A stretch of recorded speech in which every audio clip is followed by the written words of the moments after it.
Icon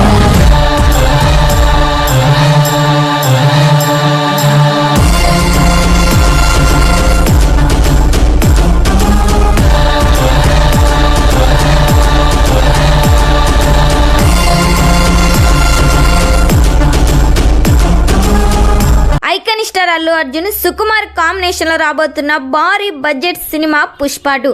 ఈ cinema కోసం all India మొత్తం వెయిట్ చేస్తుంది. సుకుమార్ ఈ సినిమాను చాలా జాగ్రత్తగా డైనమిక్ గా డైరెక్ట్ చేశాడు. ఈ సినిమా షూటింగ్ ఆల్రెడీ కంప్లీట్ అయింది. పోస్ట్ ప్రొడక్షన్ పనులు కూడా స్టార్ట్ చేయబోతున్నారు. అల్లు అర్జున్ కి జోడిగా ఈ సినిమాలో రష్మిక మందన, సాయి పల్లవి హీరోయిన్స్ గా నటిస్తున్నారు. ఈ సినిమా నుండి రాబోయే కాన్సెప్ట్ అయితే వేరే లెవెల్ అని టీజర్ చూశాక అర్థమైంది. రేపు ఈ సినిమా నుండి పవర్ఫుల్ ట్రైలర్ ని సాయంత్రం 6:03 రిలీజ్ చేయబోతున్నట్లు మూవీ మేకర్స్ ఒక పోస్టర్ ను కూడా రిలీజ్ చేశారు. ఈ సినిమాను December 5, 2024 ప్యాన్ ఇండియా లెవెల్లో రిలీజ్ చేస్తున్నారు. మరి ఈ సినిమా పవర్ఫుల్ ట్రైలర్ కోసం మీరెంతమంది వెయిట్ చేస్తున్నారో కామెంట్ చేయండి.